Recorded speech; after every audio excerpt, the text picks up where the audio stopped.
Votre bulletin d'information communale, BIC.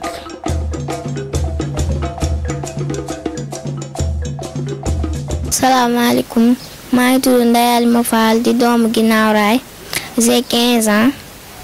Cette année-ci, maa jël première au niveau national ci BFM bi. Merci.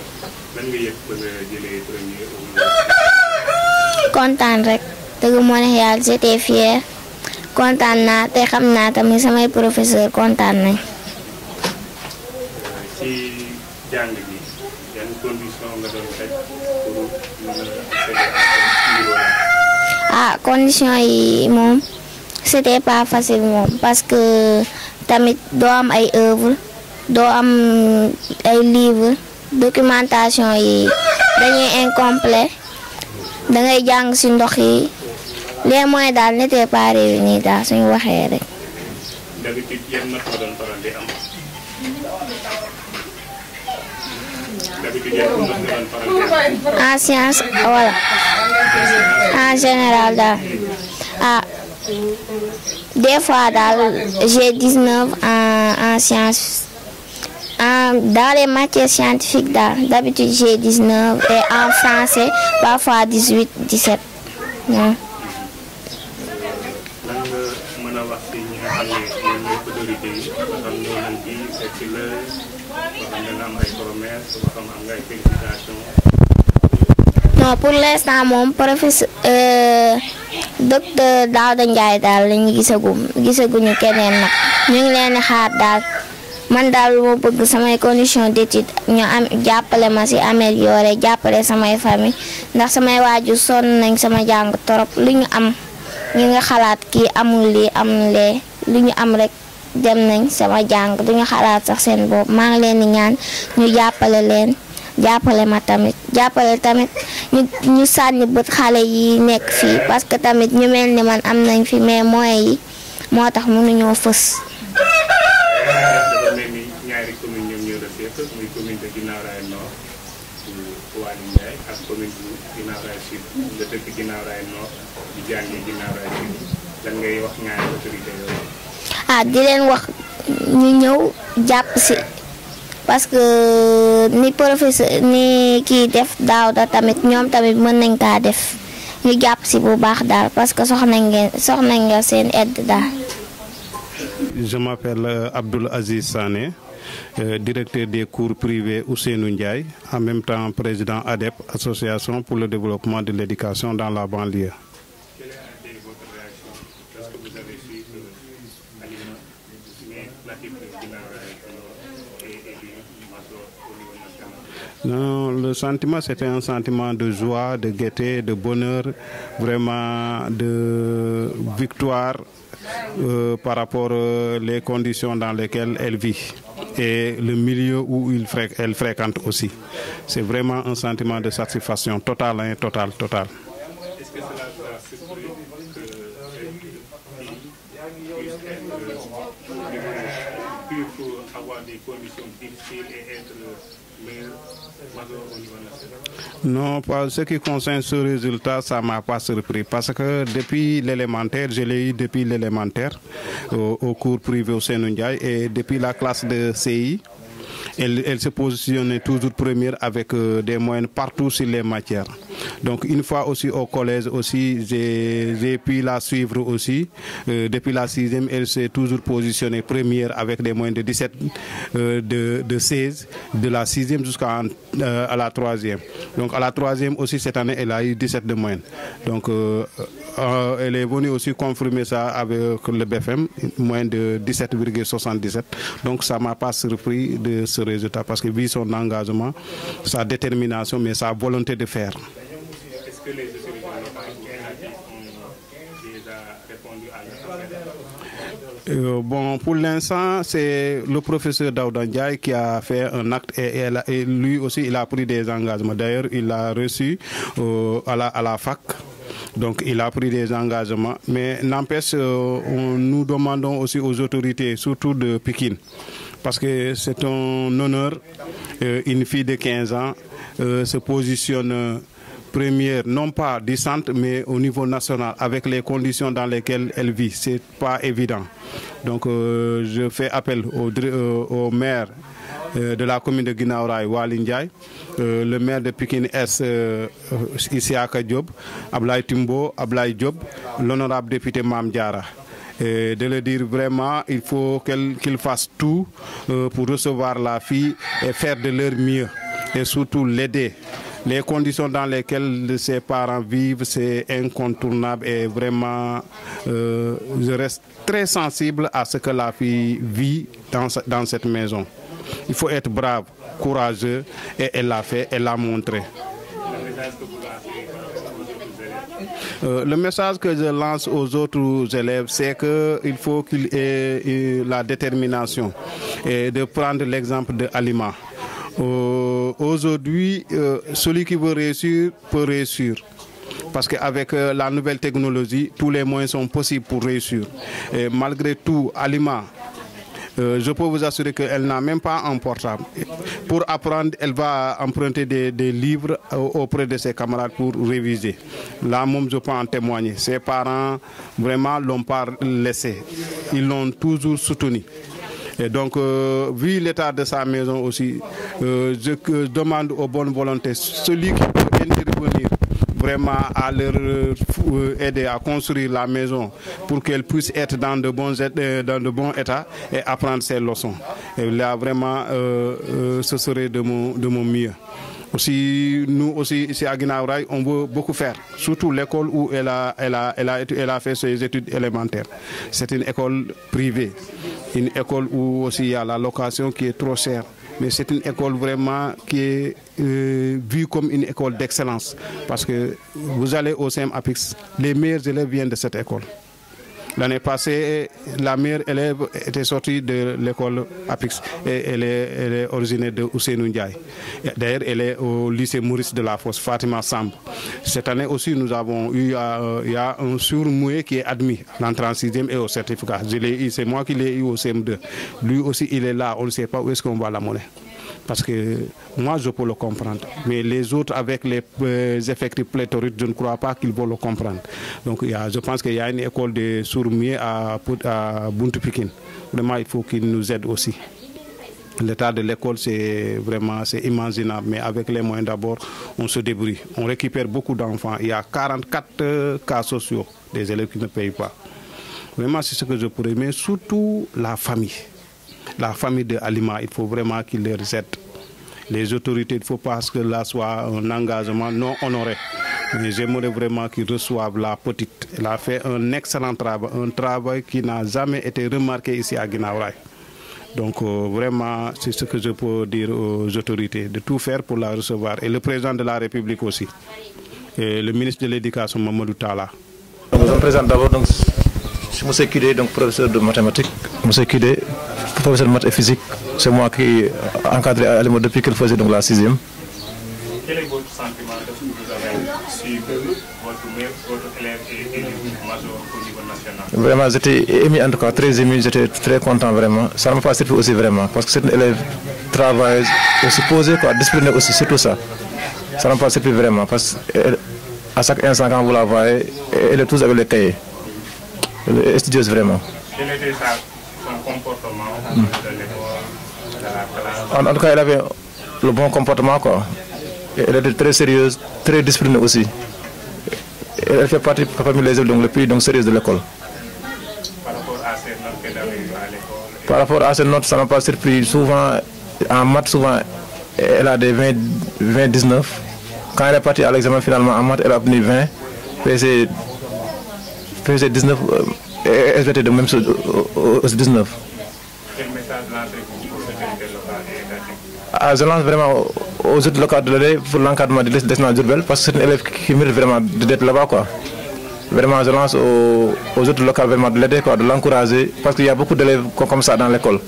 Peut-être c'est seulement le manque de moyens qui pose problème. Bon, moi, tout M. Kidé, je suis maintenant donne encadré cette école, quoi. Wow. Bon, vraiment dem si kontaan trop vraiment parce que moom da ko mérité vraiment élève boo xam ne bu am mérite la dafa sérieux vraiment de jàng aussi vraiment jànkat la vraiment. bon vraiment bon c'est juste aussi dama doon wax tamit bon na ko jàppale quoi na ko état bi jàppale vraiment man saa bu mu sañ yëpp directement laisser des lan sans mu def concours ndax niveau mu am vraiment daf mérité vraiment mu dem directement même sans faire concours bu dee lu mun nekk la vraiment na ko jàppale mu dem foofu quoi. mu jàppale aussi donc parents yi aussi. salaamaaleykum Sénégal salaamaaleykum ginnaaw raay maa ngi tudd Khady Ndiaye di yaayu Ndeye Alima Fall mi jël première ci BFM bi tout Sénégal. yan réaction nga am ba nga yëgee loolu. kontaante rek kontaante mais dara bettuma si wax dëgg yàlla dara bettuma si ndax moom jàng rek ak julli lay def bëgg na jàng. condition bu mu mën a nekk rek dina def le tout pour jàng bëgg na ko trop wax dëgg yàlla kon lii dara bettuma si daal. yan condition la am surtout ci biir cher bi. ak fourniture scolaire yeeg livre yeeg yooyu. waaw moom condition yi xam nga papaam yàlla daa def day foraatu donc mais lu mu am dina def le tout ba jéem ko ci jëndal li ci des ay moromam ñoo ko doon abal ay fourniture. ak benn xale góor bu nekk fii bu ko doon jox ba ci mois bi passé sax jox na ko xaalis pour mu jënd ay livre waaw El Hadj la tudd benn xale bu góor bu nekk fii ginnaaw raay waaw moo fan yee rek jox na ko xaalis mu jënd ay livre pour mun a continuer jàngam waaw ñun nag bu ñu amoon ku ñu jàppale moom wax dëgg yàlla bu mu mun a eggali jàngam dinañu arrangé trop te gëm naa ne bu ñu ko jàppalee leneen lu raw lii incha allah dina ko def ndax bëgg na ko te gëm na ko yemalewu koog dara même damay sóor 3h moins 20 du ko fekk si biir kër gi bu añee day jàngi bu añul day jàngi heure reer 21h fu mu jotee reer pare ñàkk pare dem na tëddi ndax 5h la yeewu bu yeewoo 5h jàpp sangu ba set jàpp julli ba mu leer tuuti ma gunge ko mu dem jàngi ba ci jour nu mu tuddati BFM bi xam nga dafa taw ba kër gi fees depp mu ci kaw fauteuil yi la jaar ndax fii dafa amoon ndox gis nga xeeri fëgg ma jóg mu ne ma yaay pare naa ma sol yére gunge ko ba ma sewaranka mu continuer dem jàng man ma ñibbisi 3 jours yëpp noonu la ko jàppee ci biir ndox mi lay xuus dem jàng bu ñëwee fii lay teg la ay tànkam gis nga fii teg xeeram toog jàng 21h fu mu jotee bu reer parewul moom dem na tëdd ndax heure bi muy yeew moo tax man daal damay ñaan ñu jàppale ko buñ ko jàppalee nag mu eggali jàngam incha allah di ngeen gis leneen lu dul lii bu neexee yàlla. maa ngi ñaan autorités yi fi nekk Waly Ndiaye mooy maire commune Guinaw Rails Nord Isiaka Diop Pikine Est Ablaye Timbo maire ville de Dakar et ville de Pikine Ablaye Diop aussi Guinaw Rails Sud ak honorable député Mame Diarra Fam maa ngi leen di ñaan ñu def comme Daouda lu mu def waree fam la bu ñu xool ne Daouda professeur Daouda Ndiaye dafa recevoir xale bi rek fa la yem non Daouda lu mu war a def moom la def donc nañu gestu xale bi ñu jàppale ko parce que ku war a jàppale la def na liggéey boo xamante man de depuis bi ma nekkee fii Pikine musuma ko dégg xale Pikine def na ko donc bu ko defee ba pare mu jege leen c'est l'occasion ñu saisir ko ñu wane ne que ñu wane beneen xar kanam banlieue surtout Guinaw Rails parce que Guinaw Rails dafa nekk moo boo xamante ne ñu bëri dañuy jàpp ne ñu tekkiwul dara ñoo fa nekk donc aliment ñëw na effacer loolu donc ñoom nañ ko jàppale pour ñu mën ko effacer une fois de bon nañ ko jàppale xale bu jar a jàppale man xam naa bu ñu ko jàppalee avec tous les moyens avec la nouvelle technologie man xam naa kii mën na génne lu raw li loolu man xam naa ko parce que xale bu yaru la bu mën lu muy def bu gëm lu muy def munoo ko woo fenn fu dul jàng ak julli nekk naa fi Guinaw Rails musuma ko gis sabar musuma ko gis fenn depuis 2008 bu mu nekkee xale fii laa doon encadré ay magam mais toujours day dem lu ñu teg ci kay rek da koy jël di bind boobu fekk duggagul école donc ma remarqué ko bu ñuy demee ba am fi école papam andi ko papa moom sama xarit la man sama lépp fii laa ko defee añ lépp fii laa koy defee moo tax vraiment maa ngi ñaan autorité Guinaw Rails nañ ko gestu jàppale ko yëkkati ko oui pour mu nekk exemple ak surtout jigéen la place de la femme surtout vraiment nañ ko jàppale loolu la am pour wax Merci. ñun Daouda rek la ñu gis.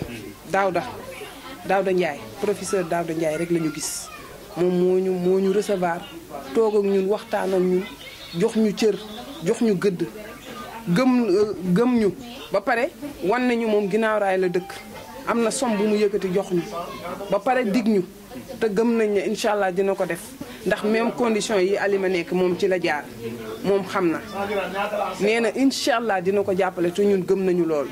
à part loolu Waly Ndiaye ñëw na fi toog na am na lum ñu dig mais gisaguñ ko ba tey gisaguñ ko mais am nañu yaakaar ne xëy na élection yi mu nekkoon moo taxoon amul jot mais gëm naa ni buy passé dina ñëw incha allah yàlla na ko yàlla defal jàmm ba mu mën a ñëw toog waxtaan ak déedéet gisaatuñu keneen wax dëgg yàlla gisaatuñu keneen waaw kontaan nañu trop nag.